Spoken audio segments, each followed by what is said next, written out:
is a trend already right now. Why? Number one, kung i-analyze mo sa tatlong source ng income, ang networking ang pinakamura. Bakit? Sa employment, para maging empleyado, anong capital mo? Education. Magkano ang capital mo sa education? Imagine mo lang yung tuition fee mo from elementary, high school, college. Sabihin na lang natin 500,000. Okay? Sa 500,000 plus 16 years.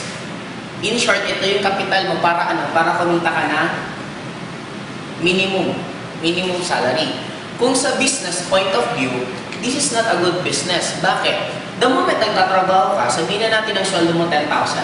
Sabihin na lang natin, ang natitira na lang sa'yo, sa 10,000 and 5,000. Ibig sabihin, ito talagang income mo. Kasi minus expenses. Ngayon, yung 5,000 mo, kailan mo mababawi yung 500,000 mo? Kung every month ang kinikita mo 5,000, ibig sabihin na natin 10 months kayong straight nakaka-save ka ng 50,000. 50,000 i-divide mo 500, ilan? Sabihin na natin 10. Ibig sabihin, 10 years kang magtatrabaho bago mo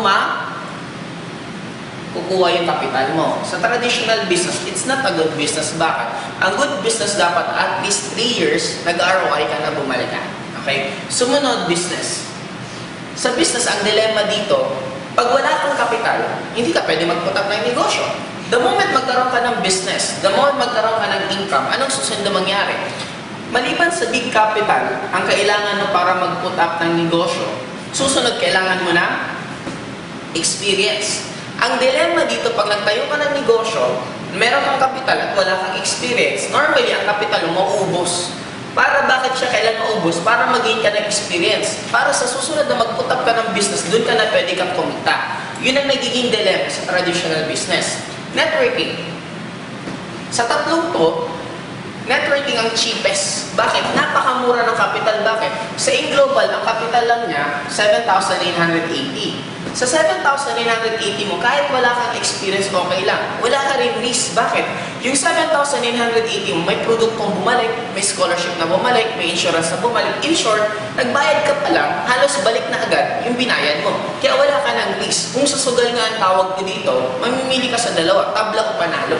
Walang talo o panalo, tabla or panalo. After mag-join, huwag mong i-workout. Okay lang, kasi value for money pa rin ang bumalik. Dito, magnegosyo ka. After mo tayo ng negosyo, huwag mong buksan, lugi ka. Mag-aral ka. After mag-aral, hindi ka nagtrabaho, wala ka pa rin kita, hindi ka pa rin makakabawi. Ngayon, ang networking is a trend. Why? Lahat ng tao kaya abutin ang halagang mo. Magmayaman, magmahirap, kahit sinong porsigido, kaya gawa ng paraan ng 7,980. Ang kagandahan pa dito, unlimited to. Bakit? Dito, kailangan mo lang magsipag. Sa employment, may certain position lang na pwede mong puntahan, pwede mong pasukan. In short, hindi lahat ng tao pwedeng maging empleyado. Kasi kung lalo na kung lahat, meron na. Sa business din, hindi naman lahat kaya magnegosyante. Pero dito, sa networking, pwedeng lahat sumali. Ang kagandahan dito, the moment maraming tao nawawalan ng trabaho, saan sila pupunta? Hindi naman sila pupunta dito. Bakit? Wala nga silang kapital. Saan sila normally pupunta? Kasi sa isang country na mas lumulobo ang unemployed, automatic, lalong magbubungang networking company. What about naman sa isang networking company na sobrang okay ang ekonomiya? Pag ang isang country okay ang ekonomiya, normally ang magbuboom sa kanila, hindi yung recruitment side ng networking. Normally, ang magbuboom sa kanila, yung reorder. Kasi maraming pambili, kaya maraming bibili. In short, may mga ibang sumasali sa networking company, wala silang pakialam sa recruitment. Ang goal lang nila, yung discount at yung produkto, tuloy-tuloy pa rin. In short, this is a good business. Bakit? Mag-boom or bumagsak ang ekonomiya, pareho sa pool mo pa rin yung market.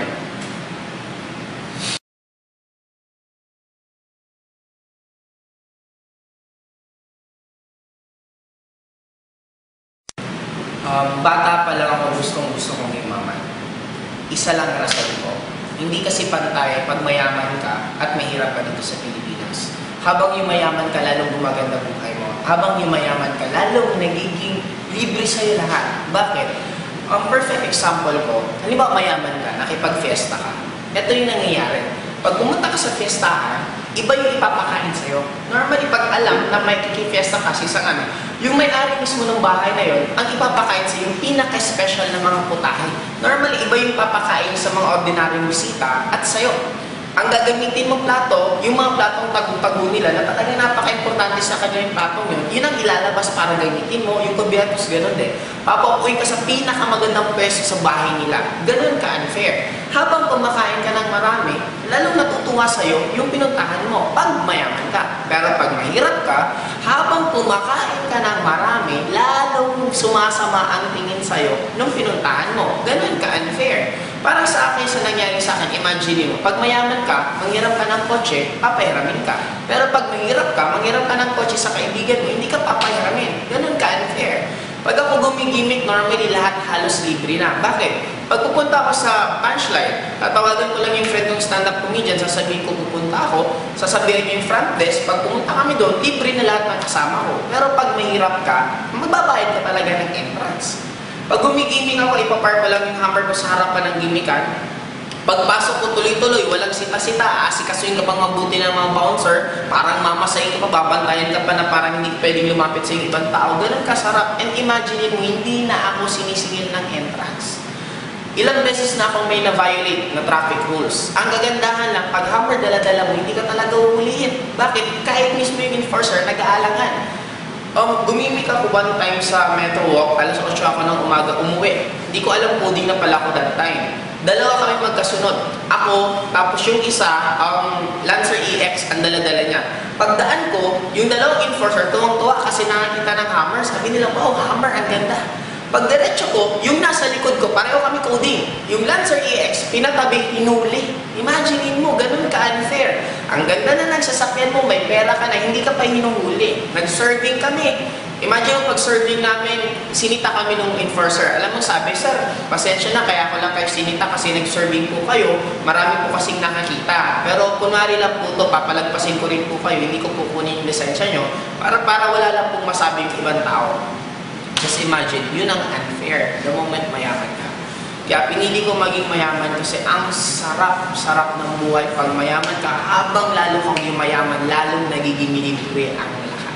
Kaya pag mahirap ka, aping-api ka. Pag mayaman ka, talagang panalo. Kaya dapat ikaw mismo na nanonood dyan, dapat pangarapin mo rin yumaman. Kasi pag mayaman ka, sobra-sobrang sarap ng buhay.